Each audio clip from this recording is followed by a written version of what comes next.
The moment I saw Richard Wilkins's face go pale when I handed him the court injunction, I knew I had pushed them into a corner they couldn't escape. His jaw clenched so tightly it looked like he was trying to grind his teeth into dust. That smug smile, the one he wore so effortlessly when he thought he was in control, had vanished. Now it was replaced with a flicker of panic, and I could see the gears turning in his mind, trying to think of some way to undo this, some way to salvage what was left of his reputation. But I wasn't finished. I kept my gaze steady, watching as he struggled for words. The crowd of residents, angry and bewildered, watched in silence, waiting for the inevitable. Sarah Lynn's camera captured every moment, every flicker of emotion on Wilkins's face, every murmur of the crowd. This was the moment that would define the battle.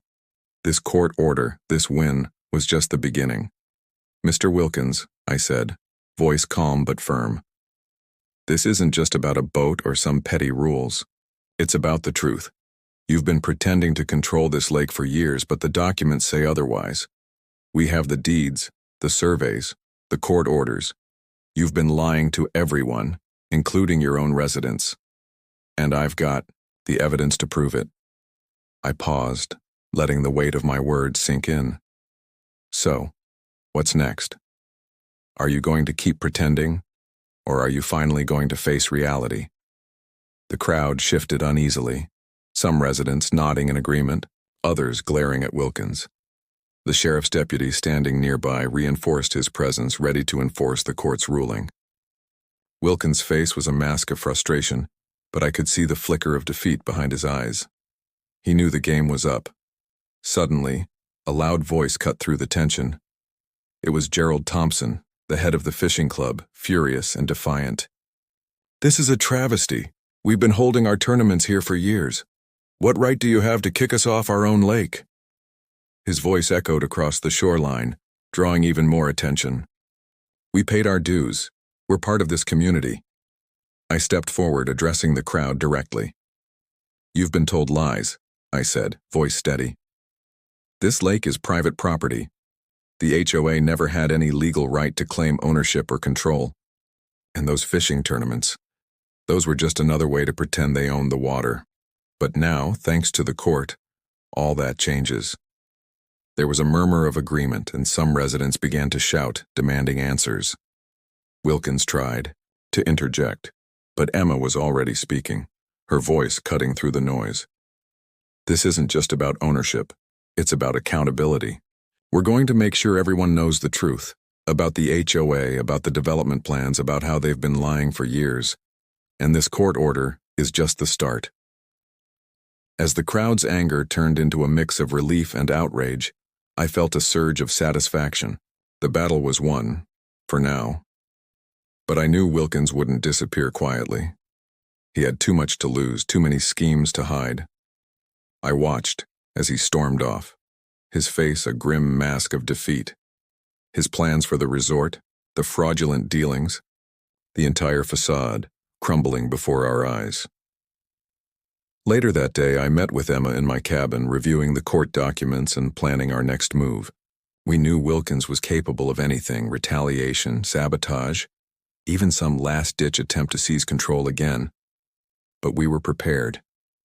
That evening, as the sun dipped below the treetops, I took my boat out onto the lake one last time before night fell.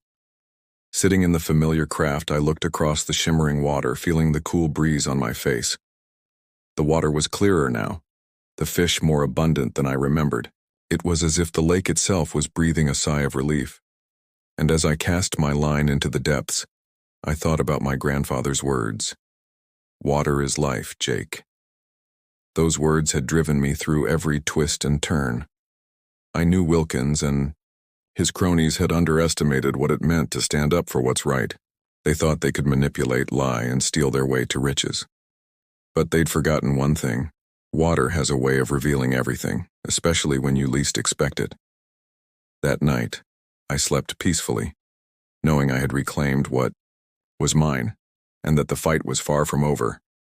Wilkins might have run, but his shadow still loomed. The development plans might have been halted, for now. But I understood one thing clearly. The lake was more than just water. It was a symbol of everything worth fighting for. And I wasn't going to let anyone, no matter how powerful or connected, take that away. The next morning I awoke to a flurry of activity. Emma was already at the cabin, a determined look on her face. We had to act fast. The county was investigating Wilkins for fraud. The residents were rallying behind us, and the court order was the first step in a long road to justice. But the real surprise came when a letter arrived at my doorstep, sealed with an unfamiliar wax stamp, embossed with a symbol I didn't recognize. I broke the seal carefully, unfolding the parchment. The words inside sent a shiver down my spine. You have won this battle, but the war is far from over. Beware the shadows that still lurk behind the scenes. The true enemies are not always who they appear to be. Trust no one completely, and always remember, the water can hide many secrets. I looked up at Emma, eyes narrowing. The message was cryptic, but I knew it carried weight. Someone else had been watching all along, waiting to strike when the time was right. Wilkins's retreat was just a distraction. The real fight was still ahead, and I was ready. Because I knew now that the lake wasn't just water, and the battle wasn't just about a boat or a property line. It was about something deeper, something that threatened to drown everything I cared about. I clenched my fists, feeling the cool wetness of the lake on my skin, and whispered to myself, they can try to hide the truth, but water always rises to the surface, and I would be waiting when it did. The court order had barely settled when Richard Wilkins's face twisted into something unrecognizable. Anger, fear, and the desperate flicker of a man who knew he'd just lost more than a lawsuit. He spun around, voice cracking as he shouted, "This isn't over! You think one court order can stop us? You have no idea what's coming next." His eyes darted to his cronies, signaling them to follow, but they hesitated. Moments later, he was gone, leaving behind a tense silence that still crackled in the air. I stood frozen, staring at the empty shoreline, heart pounding. The crowd of residents, some angry, some stunned, slowly began to disperse, murmuring among themselves. Emma was already beside me, her face tight with determination. "This isn't just about the court order," she said, voice low. "Wilkins is backing off, for now. But he's not finished. He's dangerous, and he's got more tricks up his sleeve." I clenched my fists, feeling the weight of everything, the truth, the lies, the battle we'd just won. Yet beneath that calm exterior, I knew this was only a pause. Wilkins's retreat was a sign that he was desperate, and desperate men often do reckless things. I looked out over Sullivan Lake, the surface shimmering under the early afternoon sun, hiding secrets beneath its calm. Emma pulled out her phone, already tapping away. "We've got the court papers, the deeds, the evidence of their lies, but we need to find what they're really after. That development deal, that's their big plan, isn't it?"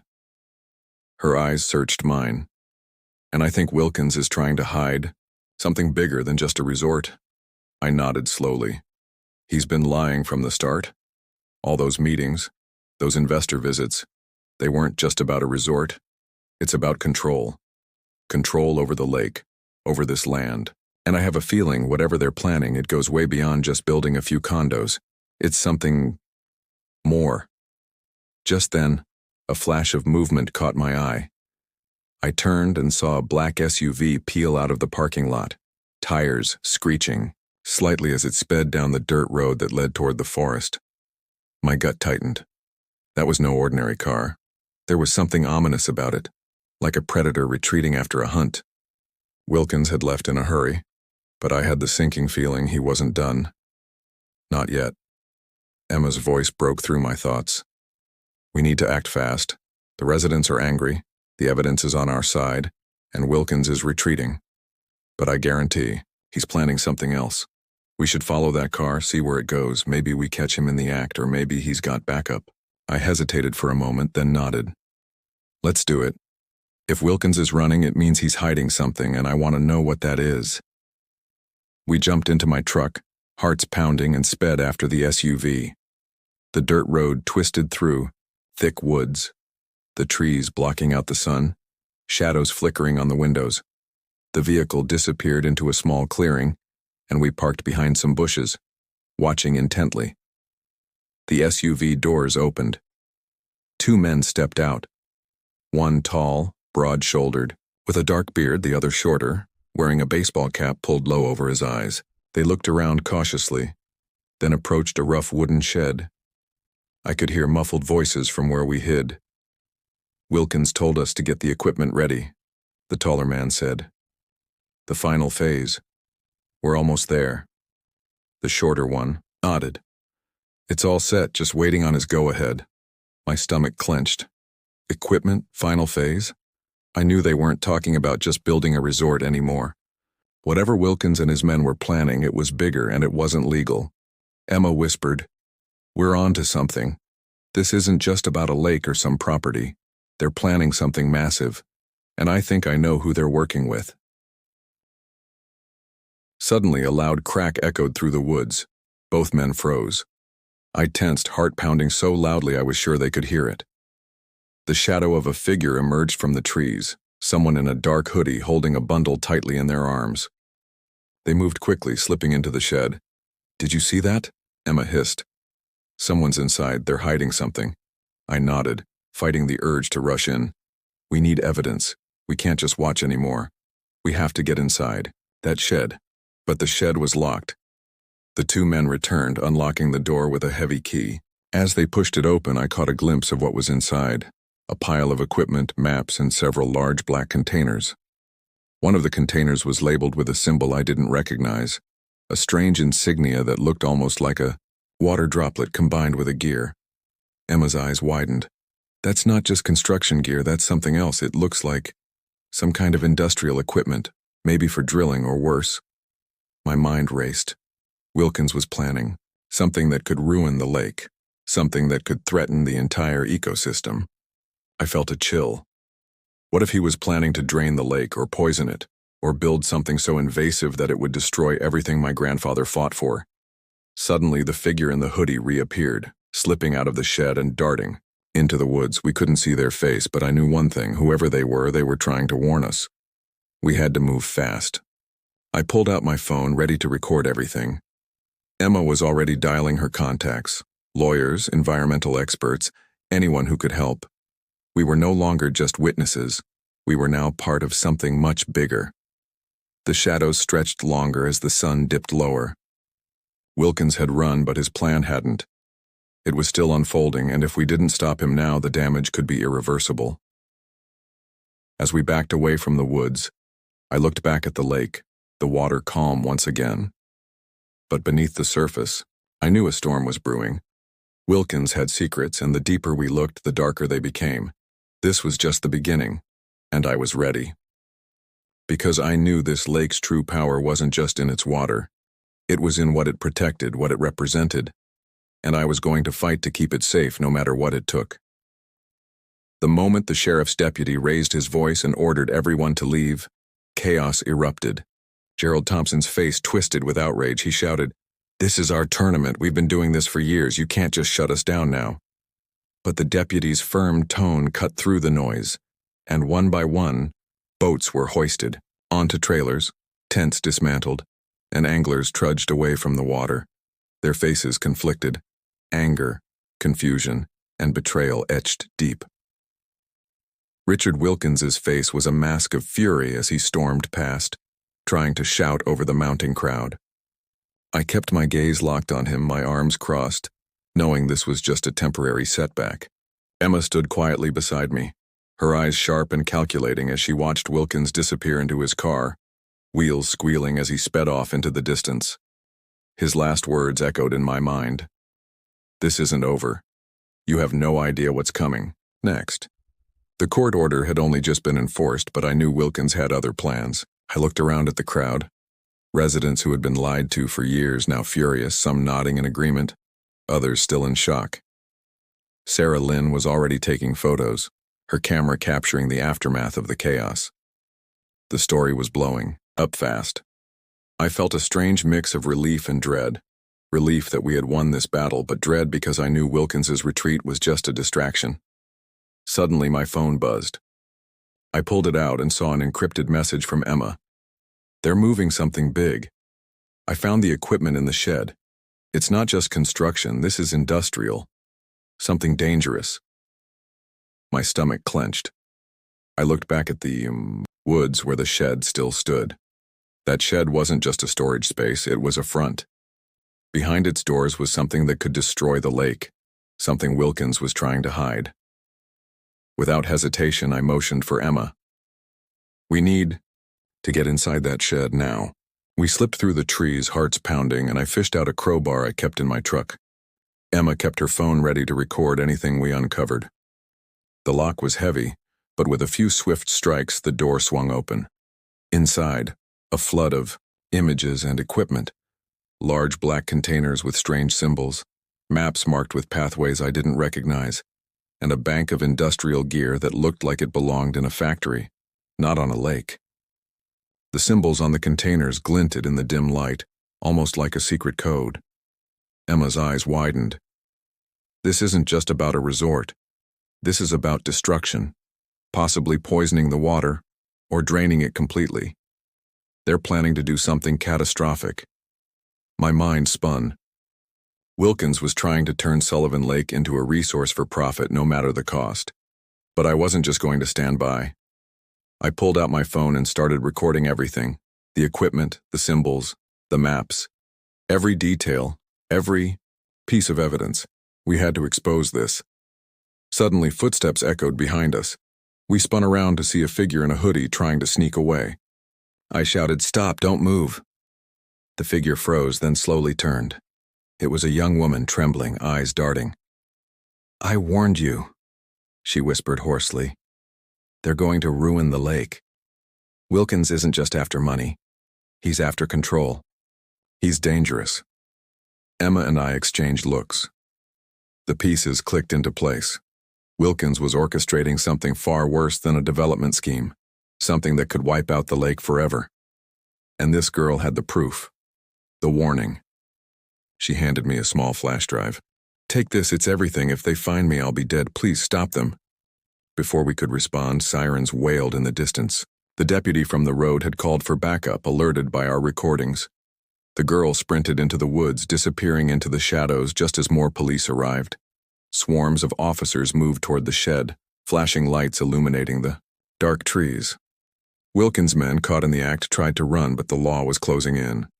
Emma and I watched as the authorities uncovered the truth. Evidence of illegal industrial activity, plans to flood or poison the lake, all laid bare. Wilkins was arrested on site, shouting protests, but it was too late. The cover-up was over. In the days that followed, the story exploded. The media picked up the details. Wilkins' past scams, his real motives, and the massive environmental threat he'd been orchestrating. The public outcry was deafening. The development plans were halted, and the lake was declared a protected area, with the government stepping in to oversee its conservation. But even amidst the victory, I felt a gnawing emptiness. Wilkins had escaped the immediate consequences, and I knew he'd be back, more cunning, more dangerous. That's when I received another message. This one was different. It was a letter, sealed with a strange symbol I'd seen on the containers, an ominous crest blending water and gears. I broke it open carefully. Inside, the words chilled me to the bone. "You may have stopped what was in front of you, but the true storm is yet to come. The water hides secrets deeper than you can imagine. Beware what lies beneath, and remember, the lake's silence is only temporary." My blood went cold. Wilkins had been just a pawn. The real threat wasn't just his greed, it was something older. Something hidden beneath the surface, waiting for the right moment to rise again. I looked across Sullivan Lake, calm and shimmering under the moonlight. But beneath that mirror-like surface, I knew the water was whispering, hiding secrets I wasn't ready to face. Yet, because I understood one thing clearly now, the battle for this lake wasn't over. It had only just begun, and when the storm finally broke, it would change everything forever.